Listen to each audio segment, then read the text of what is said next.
논란이 터질 것 같았습니다. 이거 이재명 정부의 부동산 정책을 설계한 국토부 1차관이 집값이 떨어지면 집 사면 되지 왜 스트레스 받습니까? 라고 말한 그 후폭풍이 거셉니다. 본인은 이미 33억짜리 집을 갖고 있었거든요. 국민의힘 목소리 들어보시죠. 오르지 않고 유지가 되면 내 소득이 또 계속 또 벌게 되면 그 돈이 또 쌓이면 또 그때 가서 사면 되거든요. 어차피 기회는 돌아오게 돼 있다고 저희는 보고 있습니다. 이번 규제에 대해서 민감하게 반응하실 필요는 없지 않은가. 국민들은 정말 열불나는 유체이탈 발언으로 받아들이고 있습니다. 특히 이상경 차관은 56억 원이 넘는 자산가입니다. 배우자 명의로 33억 원대 아파트까지 갖고 있습니다. 본인들은 누릴 것 다 누리고 할 일 다 하면서 국민들에게는 포기하라고 하는 것이 도대체 무슨 발상입니까?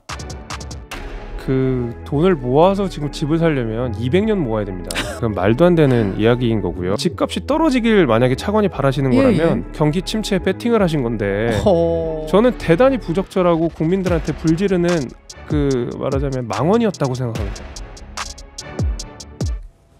자, 논란의 핵심은 이겁니다. 이상경 차관의 부인이 33억짜리 경기도 분당의 이 백현동 아파트를 전형적인 갭 투자 방식으로 매입을 했다라는 겁니다.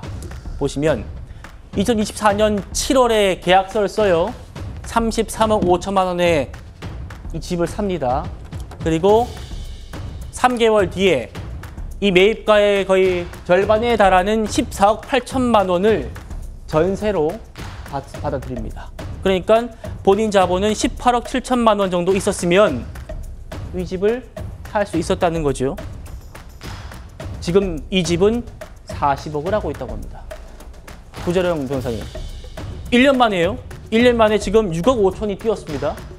이거 갭 투자입니까? 아닙니까? 갭 투자죠. 갭 투자예요? 전형적인 갭 투자죠.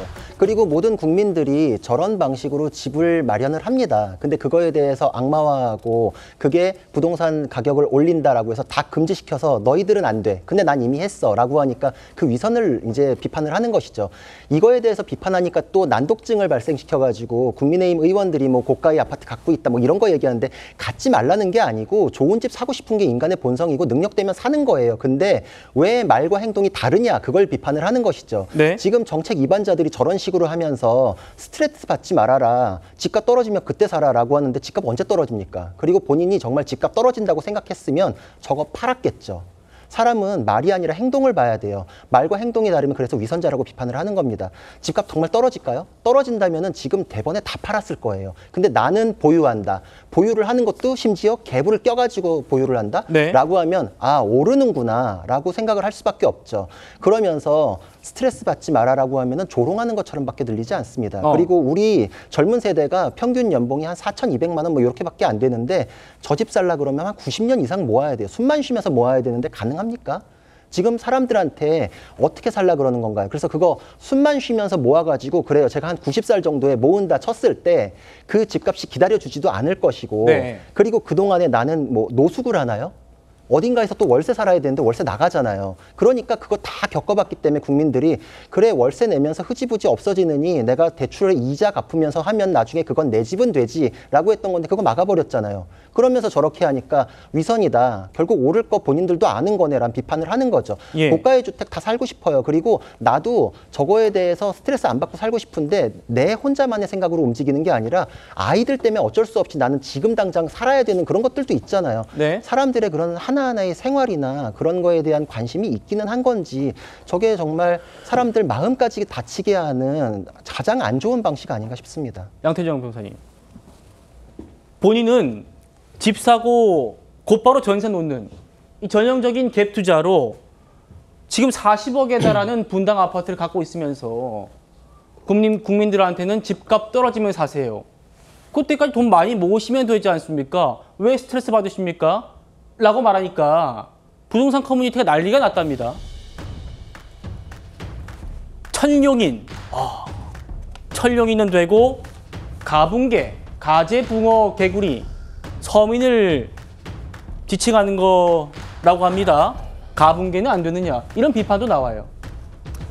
그러니까 저는 사실 그러니까 이번 이재명 정부의 이제 부동산 투기 수요를 억제하기 위한 정책 자체는 저는 방향은 옳다고 생각을 하고 있는데, 어쨌든 그 정책의 실무 책임자라고 할 수 있는 국토부 차관이 유튜브 방송에 나와서 저런 식의 발언한 것은 저는 매우 부적절한 걸 넘어서서 정말 잘못했다. 정말 필요하다면 경질까지도 필요하지 않는다 싶을 정도의 경질까지 필요한 생각을 말이다. 하고 있고요. 그러니까 이거는 사실 지금 가뜩이나 이제 부동산 정책은 사실 뭐 다 긍정적인 면도 있지만 부정적인 면도 당연히 있는 부분인 사실인데, 그렇기 때문에 이제 국민들도 불만도 있으시고, 또 근데 이 부동산 정책의 효과는 조금 더 시간이 지나야 나올 수 있는 거기 때문에 어쨌든 국민에 대한 불만을 잠재우면서 이 투기 수요를 억제하는 좀 이제 여러 가지 조율이 필요한 상황인데, 이걸 유튜브 방송에 나와가지고 또 본인께서 또 이제 배우자 명의나 본인 명의로 고가의 주택을 가지고 계신 분이 저런 식의 발언을 굉장히 경솔한 발언이었다고 생각을 하고요. 네. 뭐 최소한 저는 저 부분에 있어서는 뭐 물론 해명을 하셨지만 뭐 통상 갭 투자는 아니었다. 단지 뭐 기존 주택이 팔리지 않아서 어쩔 수 없이 전세를 들었다고 하는 건데, 일반적으로 주택을 하기 위해서는 보통 기존 주택을 먼저 매도를 하고 그 다음에 새로 갈 집을 매수를 하는 게 일반적이거든요. 그러니까 네. 사실 저는 저 해명도 좀 납득이 되지 않고요. 그러니까 전 저 부분에 있어서는 이게 자꾸 이재명 정부의 부동산 정책 자체에 대한 비판으로 커지기 전에 저 부분에 대해서는 전 차관께서 최소한 뭐 사과 말씀이라도 있어야 한다고 생각을 합니다. 양태종 부의원님께서도 이해가 안 된다는 이상경 차관의 해명 보겠습니다. 실거주 목적으로 매입을 했는데 갖고 있던 아파트가 팔리지 않아가지고 입주 시점을 맞추기가 어렵더라. 그래서 부득이하게 시세보다 저렴하게 2억을 낮춰가지고 전세 세입자를 구했는데, 그러니까 나는 통상적인 갭 투자와 다르지 않습니까? 라는 해명이에요. 이 의원님 어떻게 들리십니까? 지금 이상경 차관의 사연보다 더 절실하고 절박한 국민들이 훨씬 더 많습니다. 예. 근데 그분들은 지금 정부의 10월 15일 대책으로 인해서 정말 난감한 상황에 빠졌거든요. 그런데 자기는 이미 그 과정을 지나간 거죠. 저는 모든 정책이 그렇지만 부동산 정책 같은 경우에는 특히 신뢰가 중요하다고 생각을 합니다. 직진한다고 했으면 직진을 해야 되고 5분 후에 출발한다고 그랬으면 5분 후에 출발을 해야 되는 겁니다. 근데 그렇지 않으면 신뢰를 잃게 되고 시장은 불안과 공포에 휩싸이게 되는 거죠.